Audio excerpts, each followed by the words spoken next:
Siempre recuerdo una clase de filosofía donde el profesor nos relató esta historia. En una caverna se encontraban un grupo de hombres, prisioneros de nacimiento, encadenados de forma tal que solo podían mirar hacia el fondo de la cueva. Una hoguera y figuras manipuladas por otros hombres proyectaban en esa pared todo tipo de sombras. Para los prisioneros, las sombras eran la única referencia del mundo exterior. Esas sombras eran su mundo, su realidad. Uno de los prisioneros era liberado y se le permitía ver la realidad entera fuera de la caverna. ¿Qué tanto tiempo le tomaría acostumbrarse al exterior después de toda una vida de encierro? Posiblemente su reacción sería un profundo temor a la realidad. Podría entender lo que era un árbol, el mar, el sol. Asumamos que este hombre puede ver la realidad tal cual es y entender el gran engaño que era la caverna. El profesor nos explicó brevemente las interpretaciones del mito en relación al conocimiento, la ilusión, la realidad, y cómo posiblemente estemos dentro de una gran caverna que a su vez está dentro de otra. Pero no cabe duda de la necesidad de ese hombre libre de regresar y compartirle al mundo lo que había visto.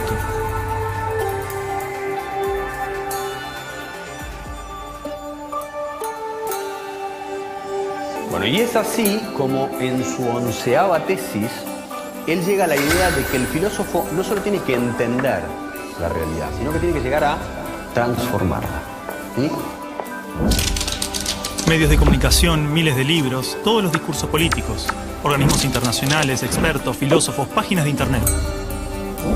Todos coinciden en la importancia de la educación.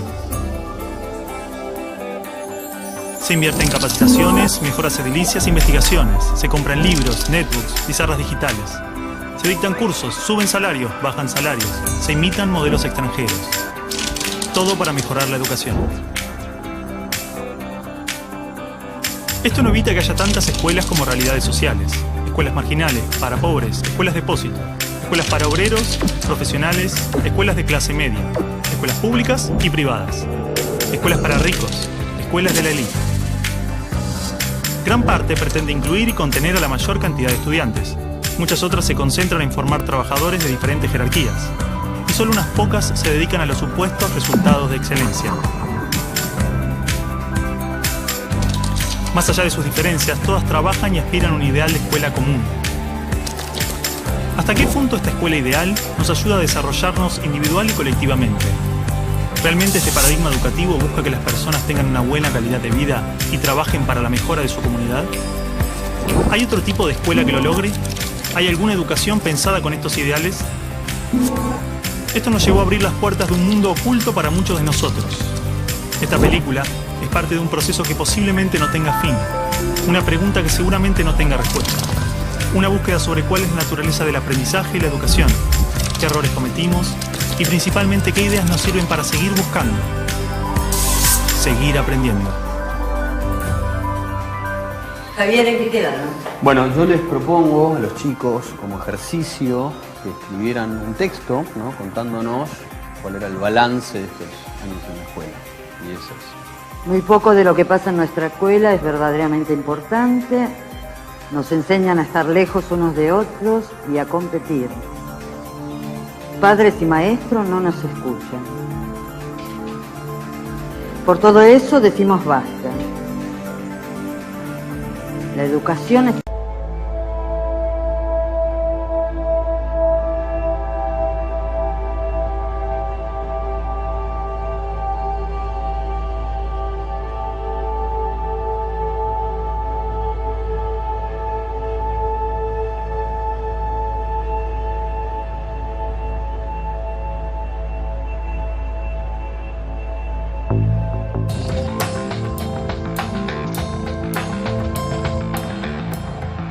Las escuelas y los colegios de América Latina no son más que espacios de tedio y aburrimiento. Y yo siempre los invito a que pasemos por los colegios para que miremos una caricatura que hay que romper. Y es el maestro en un tablero dictando clases en pleno siglo XXI. Eso no tiene sentido. Una materia estática, una materia que no tiene movimiento, una materia que dice solamente palabras. Yo soy el adulto, yo soy el que les va a dar a ustedes esta información. Esto lo tiene que saber así como está, porque es así. Ustedes son los niños a callar y obedecer. ¡Silencio! ¡Cállese! ¡Que usted nunca sabe nada! No buscan, por así decir, otro desarrollo que el desarrollo curricular. Están muy centrados en los propios contenidos. Quien no aprende a leer y escribir y calcular, entonces no está educado. No, porque solamente focaliza el trabajo en algunas capacidades, en algunas áreas.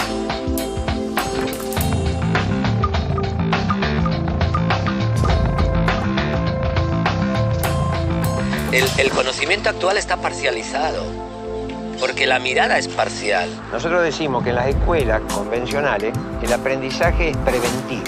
Señor, ¿para qué sirve esto? Y la maestra le dice, algún día lo podés necesitar. Pero estos conocimientos hemos visto de que no duran ni prevalecen durante mucho tiempo. Hoy en día los paradigmas están cambiando muy rápido. El conocimiento está cambiando permanentemente. Entonces, lo que ha pasado es que los sistemas educativos no han cambiado tan rápidamente como el resto de la sociedad. Ahí es donde está el problema de fondo. En las escuelas normales y en las facultades de educación nos dijeron que un objetivo es aquello que es medible, cuantificable y observable. Entonces empezamos a buscar la regla que nos permita medir los objetivos. Y eso se llamaron calificaciones, ya sea una A, una carita feliz, una carita triste.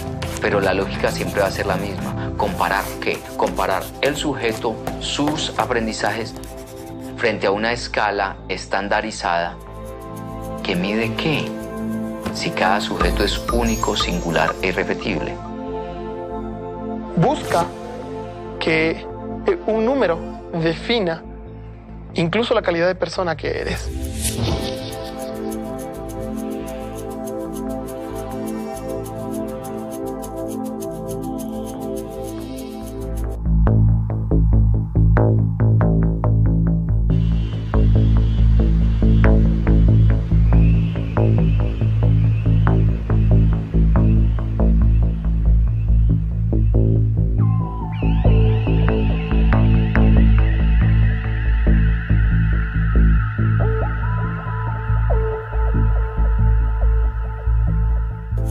Entonces, por ejemplo, creo conflictos a nivel cognitivo. A ver quién es el primero que realiza, con lo cual unos son ganadores, los otros son perdedores. Cada vez que hay perdedores hay alguien que se siente feo.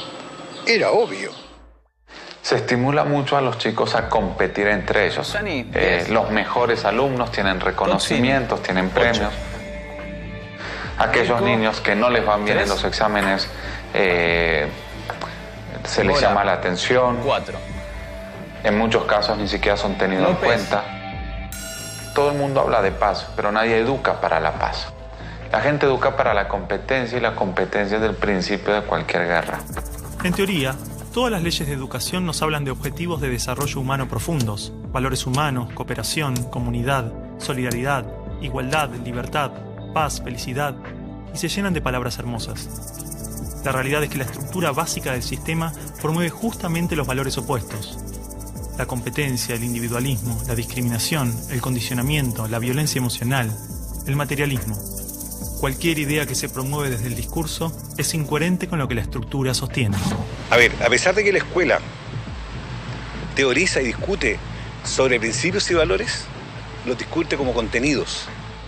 Si yo vengo de un paradigma fragmentado, donde a mí lo que me interesa es enseñar historia, yo voy a ver cuánto de historia sabe este sujeto después de que yo le hablé de historia y le hice leer un libro de historia. Y para mí ese sujeto terminó. no tiene más nada que ver conmigo. Si ese sujeto sufre o no, viene de buena familia o no, tiene plata o no. Es decir, para el maestro tradicional, lo más fácil es seguir haciendo lo que ha hecho durante muchos años. ¿Usted quiere ser un mediocre toda su vida? O lo que ha aprendido por tradición. Usted ya no es más un nenito de segundo grado. Entonces, el enseñar se convierte simplemente en un proceso de reproducción simbólica. No quiero que huele una mosca.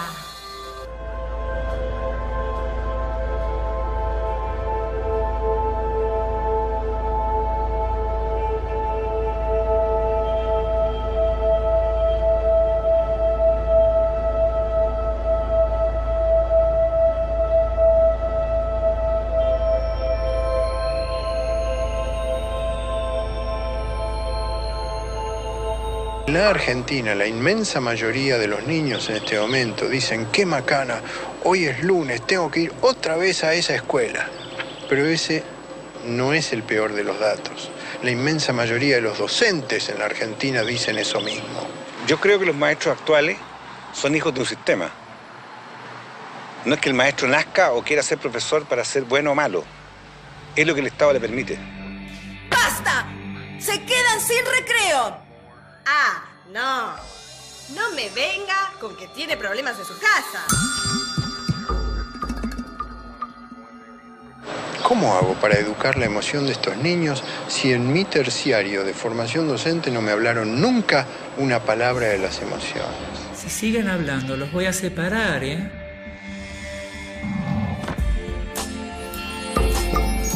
No quiero que vaya a la escuela a perder el tiempo.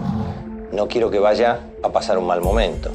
Es decir, en estos momentos un niño de 8 años pasa en la escuela más horas que un universitario en la universidad. No tiene sentido ninguno, no hay tantos conocimientos que aprender en la escuela. La escuela, entonces, no es ni siquiera el lugar de formación. Es la gran guardería, o como lo llamo yo, un gran parqueadero de niños. Pienso que son cárceles, ¿no? O sea, pienso que es horror pensar que hay que encerrar a los niños, que hay que tener guardias ahí custodiándolos para que no se escapen. Y entonces cada vez se encierra más. Cada vez le hacemos muros más altos. Los muros pueden ser de ladrillo o de árboles, pero igual son muros que aíslan, que separan. Quiero que la escuela sea para él un espacio de crecimiento personal y no un lugar en donde se lo adiestre para una futura escuela secundaria y luego para una universidad y luego para el trabajo. ¿Y luego para qué? ¿No? Pero es mucho más fácil decir, ahora se callan, ahora abran el cuaderno, ahora agarren el lápiz rojo, lo cual es un adiestramiento canino. Eso no es educación.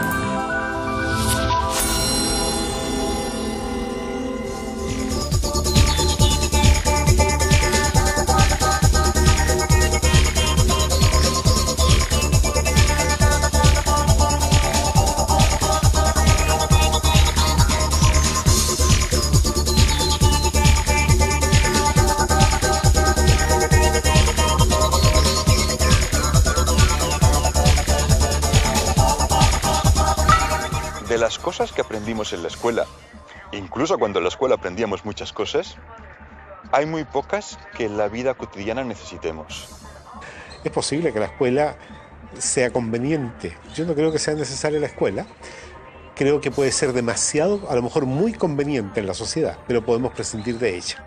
Porque podemos vivir sin saber logaritmos, pero no podemos vivir sin saber relacionarnos con otras personas o sin saber caminar o sin saber usar herramientas. Todas esas cosas las aprenden los niños mediante el juego. Los niños desde que nacen tienen la habilidad de construirse a sí mismos, aprendiendo de lo que se encuentra a su alrededor, a través de jugar y explorar el mundo. Los niños absorben cultura. Los niños vienen a tomar la cultura de los padres y eso se ve incluso en el lenguaje. Está en el contexto cultural humano los números y las letras y las palabras, entonces ellos lo aprenden pues como, igual que aprenden a andar porque hay unos adultos que andan. Es decir, cuando un ser humano nace, su biología no lo obliga a ser humano. Necesita nacer en un entorno humano. Todo lo que nos rodea influye tremendamente en nuestro aprendizaje. Los espacios, los tiempos, las actitudes de nuestra familia, las emociones, los gustos, las creencias. Todo es parte de ese ambiente con el que nos construimos a nosotros mismos. La pregunta es entonces, ¿qué ambiente estamos ofreciendo a los niños para que los adultos se desarrollen de esta manera? Porque un niño entra es a un medio dogmático, siéntese acá, quédese 6 o 7 horas sentado en esta fila. ¡Qué horrible! Si estamos en una familia donde esa red de afectos es supremamente débil, los niveles de agresión son muy altos, de violencia, el chico va a ser un chico probablemente muy violento. No va a ser seguramente violento, no estoy diciendo eso, pero sí estamos hablando que en contextos violentos la violencia se reproduce más fácilmente. El niño va a dar lo que recibe, ¿no? Entonces, por eso tenemos que lograr relaciones mucho más amorosas, mucho más profundas en el aula. Estudios indican que actualmente a la edad de 5 años, el 98% de los niños podría ser considerado genio. Son curiosos, creativos y tienen la habilidad de pensar de formas diversas, resolver problemas, es decir, tienen la mente abierta. El problema es que 15 años más tarde, solo el 10% de esos niños mantiene estas capacidades. O sea, de alguna forma estoy diciendo que desde más allá de la mente, desde el mundo de la conciencia, todos somos genios. Y realmente el maestro lo que tiene que aprender es a que sus alumnos puedan abrir las puertas en su mente para que desciendan todo ese conocimiento y esa creatividad y esa genialidad que todos llevamos dentro. Si nosotros miramos a los grandes hombres de la humanidad y mujeres de la humanidad, todos han sido grandes soñadores, es decir, que han tenido una imaginación enorme.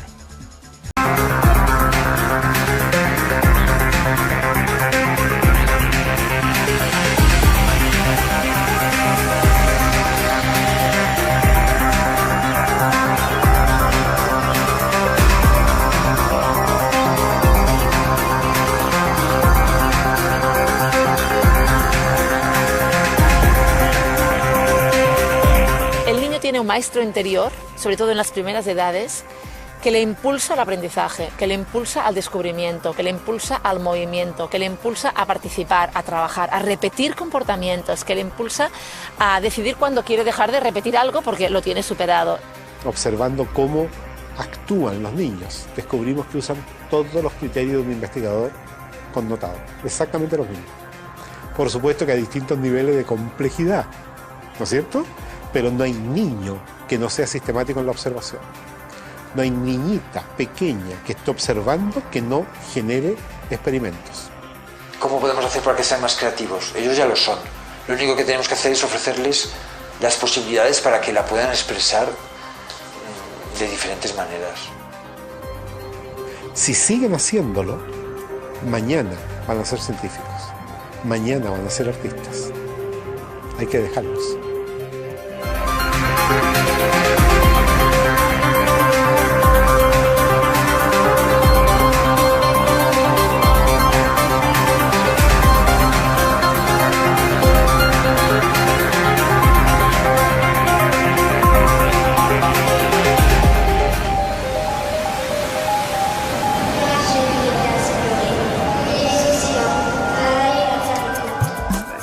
Esto casi no se sabe, pero la educación pública, gratuita y obligatoria fue inventada en algún momento de la historia. Antes no existía. La educación en la antigüedad distaba mucho de lo que hoy entendemos por educación. En Atenas clásica, por ejemplo, no había escuelas. Las primeras academias de Platón eran espacios de reflexión, conversación y experimentación libre. La instrucción obligatoria era cosa de esclavos. Por otro lado, la educación en Esparta era más parecida a una instrucción militar. El Estado se deshacía de quienes no alcanzaban los niveles esperados. Había clases obligatorias, fuertes castigos y modelamiento de la conducta a través del dolor y el sufrimiento. Antiguamente la educación estaba en manos de la Iglesia Católica, por lo menos en el mundo cristiano occidental. Y fue recién en el siglo XVIII en una época de la historia que se llama despotismo ilustrado, seguramente lo escucharon en el colegio, en donde se creó el concepto de educación pública, gratuita y obligatoria. La escuela como la conocemos nace a fines del siglo XVIII y principios del siglo XIX en Prusia. Con el fin de evitar las revoluciones que sucedían en Francia, los monarcas incluyeron algunos principios de la Ilustración para satisfacer al pueblo, pero manteniendo el régimen absolutista. La escuela prusiana se basaba en una fuerte división de clases y castas. Su estructura, heredera del modelo espartano, fomentaba la disciplina, la obediencia y el régimen autoritario. ¿Qué buscaban estos déspotas ilustrados? Un pueblo dócil, obediente y que se pudiera preparar para las guerras que hubieron en esa época entre todas las naciones que estaban naciendo. Por ejemplo, Catalina la Grande de Rusia llamó a los enciclopedistas franceses a preparar esto mismo. Diderot, uno de los más famosos, estuvo allí para armar este paquete, ¿sí?, formador, no de ciudadanos, sino que de obedientes súbditos de estos estados. Las noticias del exitoso modelo educativo viajaron rápido, y en pocos años, educadores de América y Europa visitaban Prusia para capacitarse. Con el paso del tiempo, el modelo se expandió a nivel internacional. Muchos países importaron la escuela moderna con el discurso del acceso a la educación para todos, elevando la bandera de la igualdad, cuando justamente la esencia misma del sistema provenía del despotismo, buscando perpetuar los modelos elitistas y la división de clases.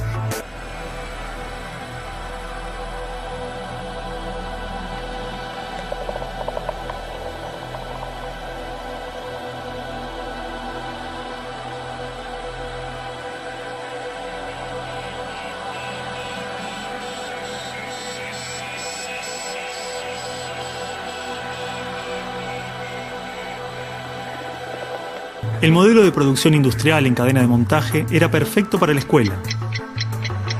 La educación de un niño era comparable a la manufactura de un producto, por lo tanto requería una serie de pasos determinados en un orden específico, separando a los niños por generaciones en grados escolares.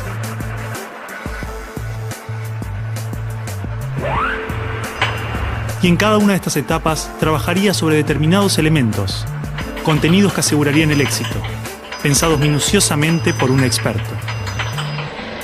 Digamos que el maestro es la figura que es la encargada de enseñar una serie de contenidos que tocan, porque alguien ha determinado así, en una edad determinada.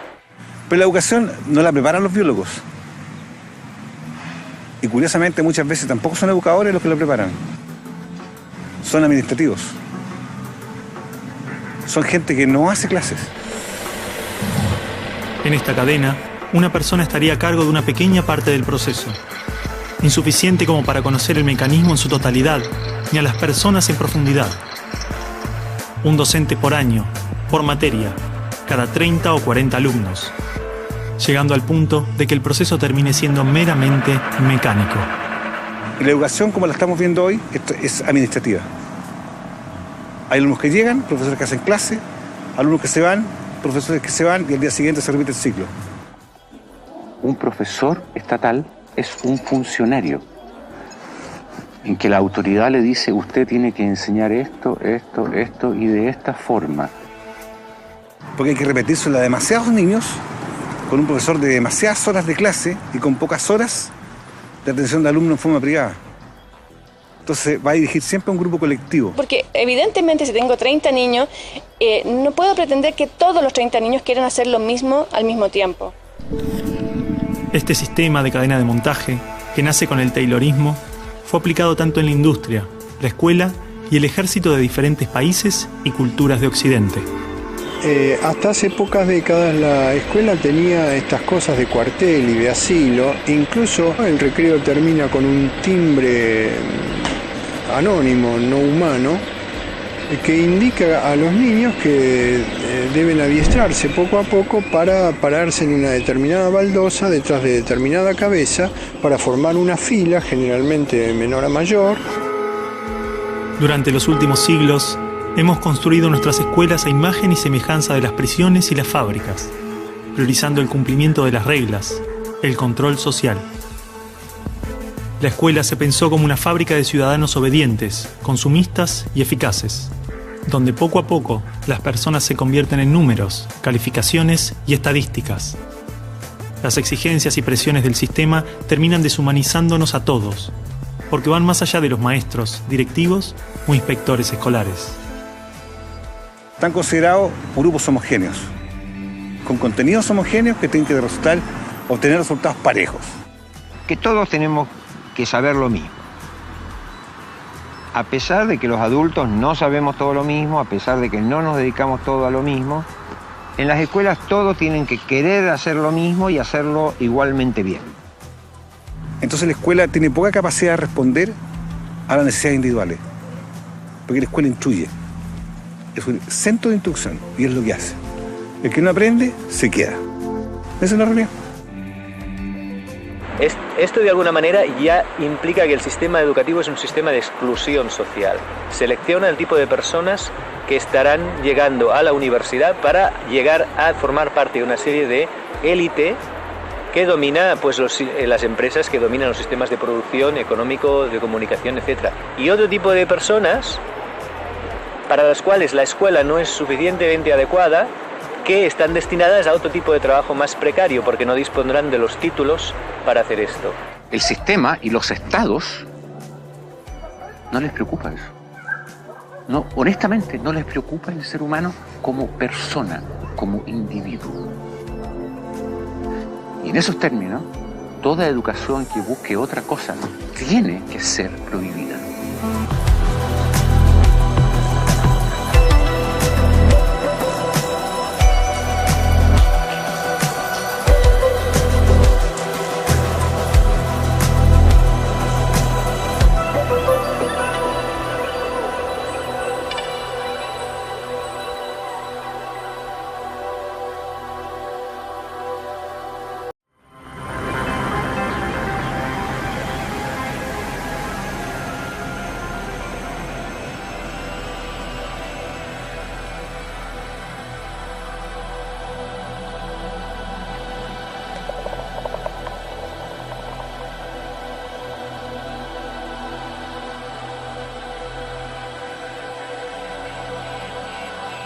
Los test estandarizados, la división de edades, las clases obligatorias, las currículas desvinculadas de la realidad, el sistema de calificaciones, las presiones sobre los maestros y niños, el sistema de premios y castigos, los horarios estrictos, el encierro y la separación de la comunidad, la estructura verticalista. Todo esto sigue siendo parte de las escuelas del siglo XXI.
la educación nace así, en colocar más información porque creemos que esa información es necesaria. La pregunta que yo hago es, ¿cuánto nos acordamos nosotros de lo que nos enseñaron en la enseñanza básica, por ejemplo? ¿Cuánto nos acordamos de los contenidos enseñados en la enseñanza media? Es que la manera en que usted lo introduce no motiva a nadie. Y el estudiante cree que lo único que tiene que hacer es repetir, repetir, repetir, hasta que eso se le meta en la cabeza. Repitan. A ver. Actinio, AC, 3,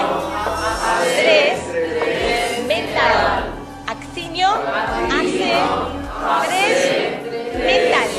A ver. Cuando yo repito, algo que me dicen que tengo que repetir, simplemente me transformo en un repetidor. Ácido desoxirribonucleico. Ácido desoxirribonucleico. Ácido desoxirribonucleico.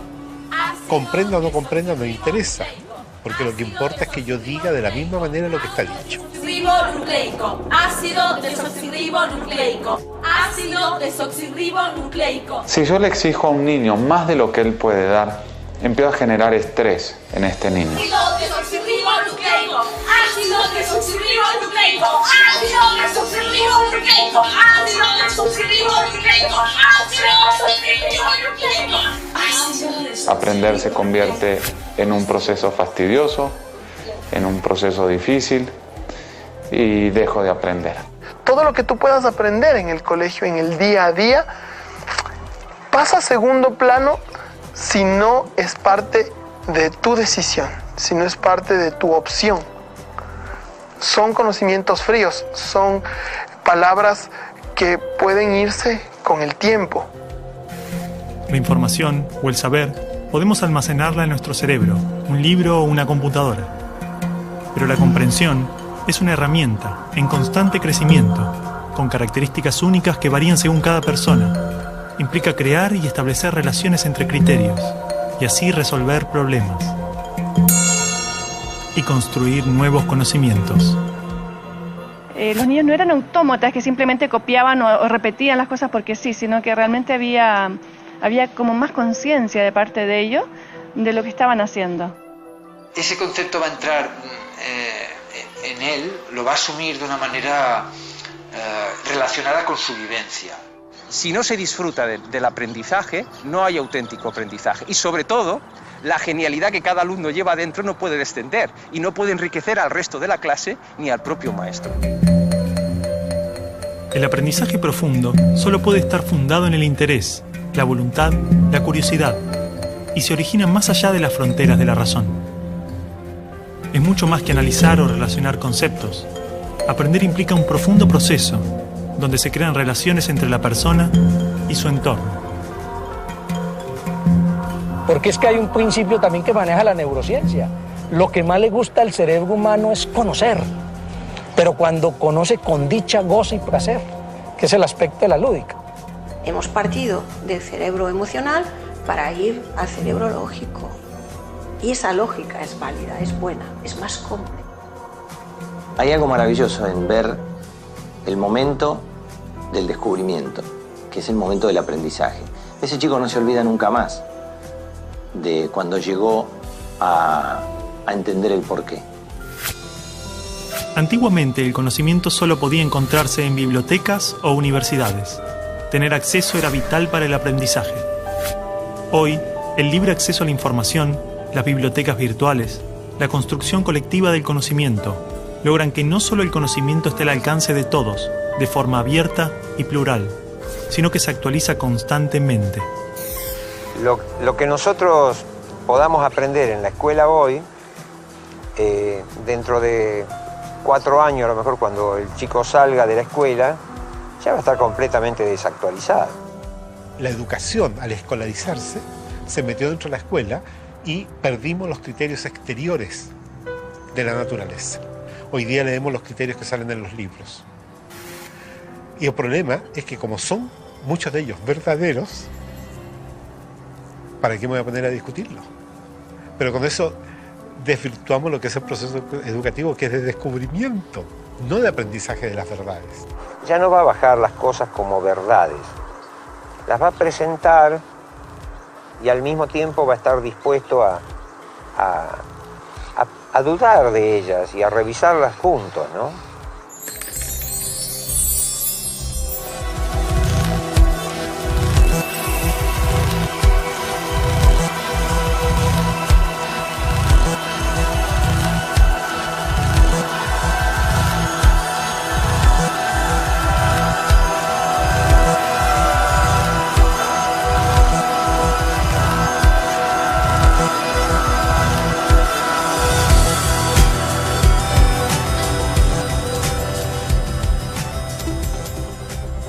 Estudiamos a través de salir a la naturaleza, buscar las cosas, explorar, encontrar, vivenciar. Cuando tú trabajas y conectas con la naturaleza a los niños, todo sale. Ir a esa escuela es un placer porque todos los días tenemos tantas cosas para experimentar, para investigar, para agradecer que estamos vivos. La tarea del educador entonces consistirá en todo momento mostrar misterios, mostrar situaciones en la naturaleza que, aunque estén descritas ya por la ciencia, no lo están para el educador.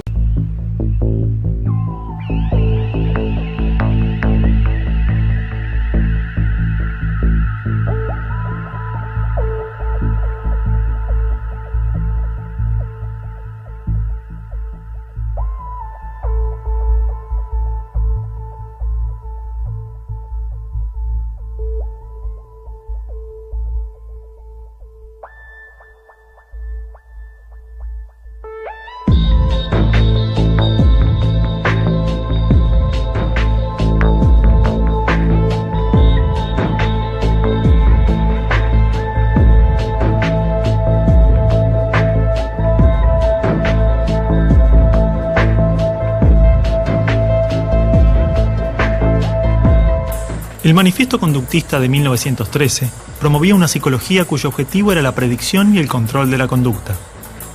Mediante experimentos con ratas, animales y su condicionamiento, se desarrolló una ciencia del control social, utilizada para pensar las bases de la escolarización moderna, la publicidad, la propaganda política, el entrenamiento militar y los ejercicios de tortura.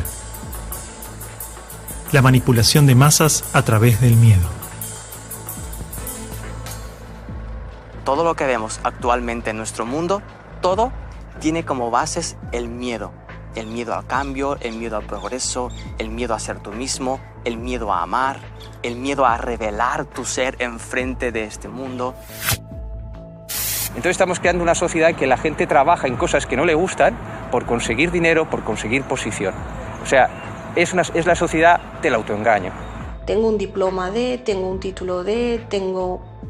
Y el tener es lo que nos separa realmente de nuestra identidad, es lo que nos vuelve a llevar al miedo. Tengo que aparentar que soy.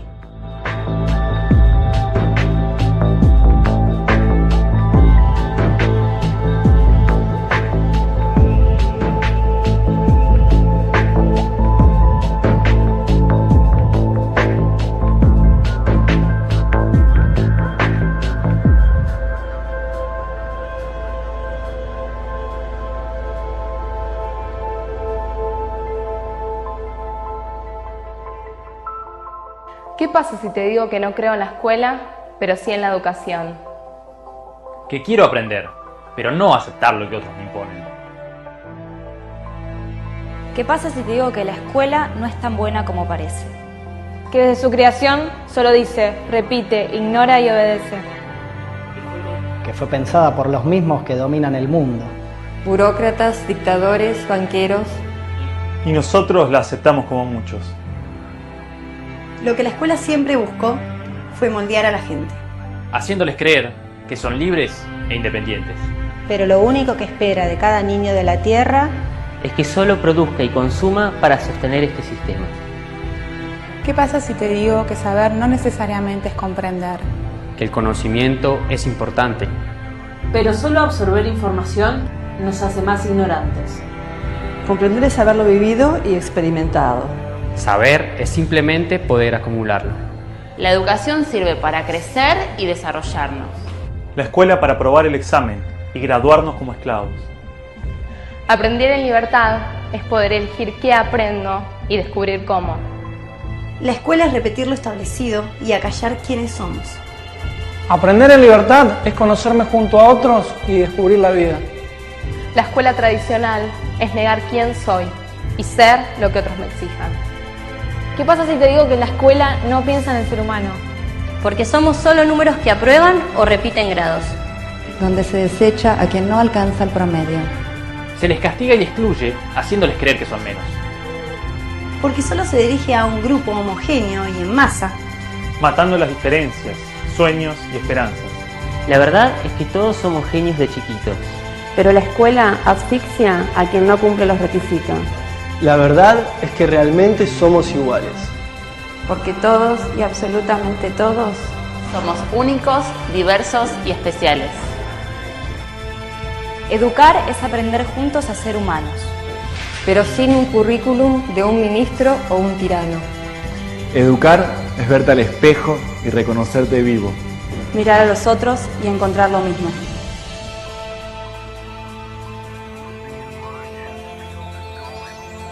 ¿Qué pasa si te digo que el eje de la escuela es el deber ser? Mientras que lo que guía la educación es crear y poder ser. ¿Qué pasa si te digo que la escuela nos enseñó a sobrevivir con miedo? Y la educación es realizarnos para ser plenos.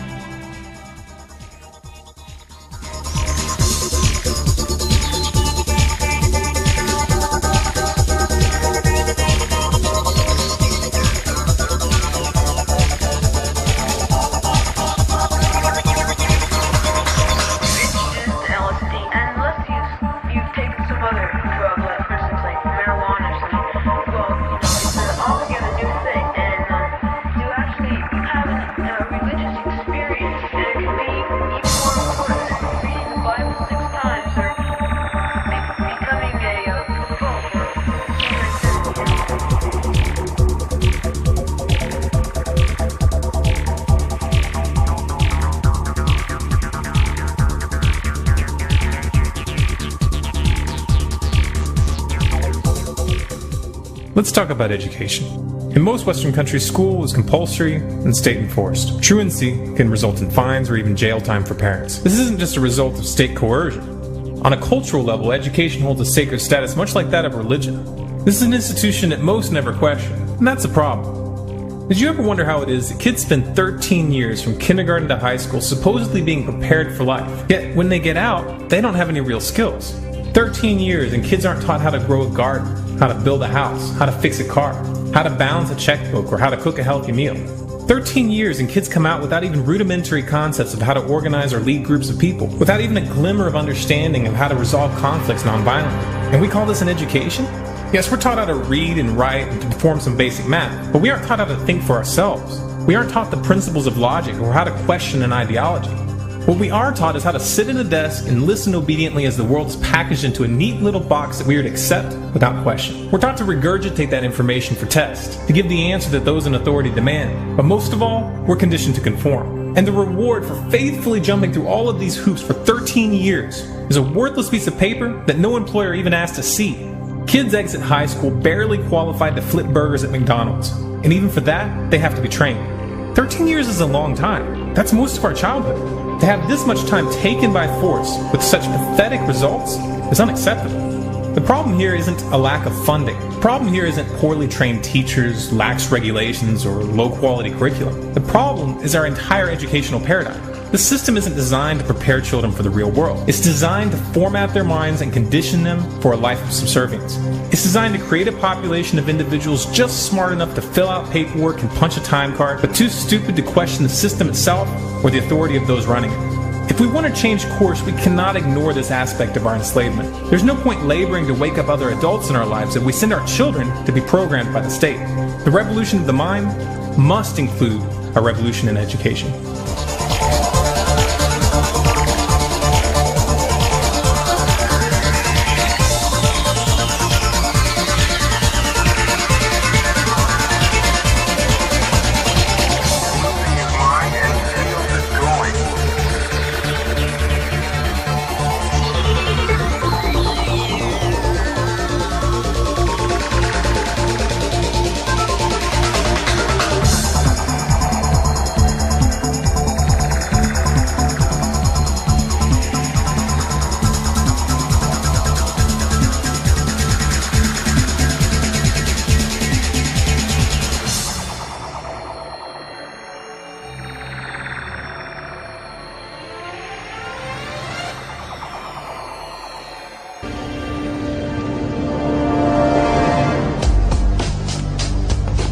Matrix is a system, Neo.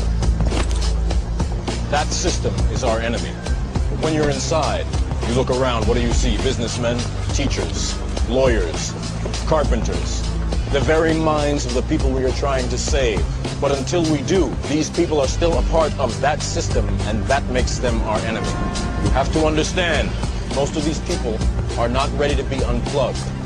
And many of them are so inert, so hopelessly dependent on the system, that they will fight to protect it.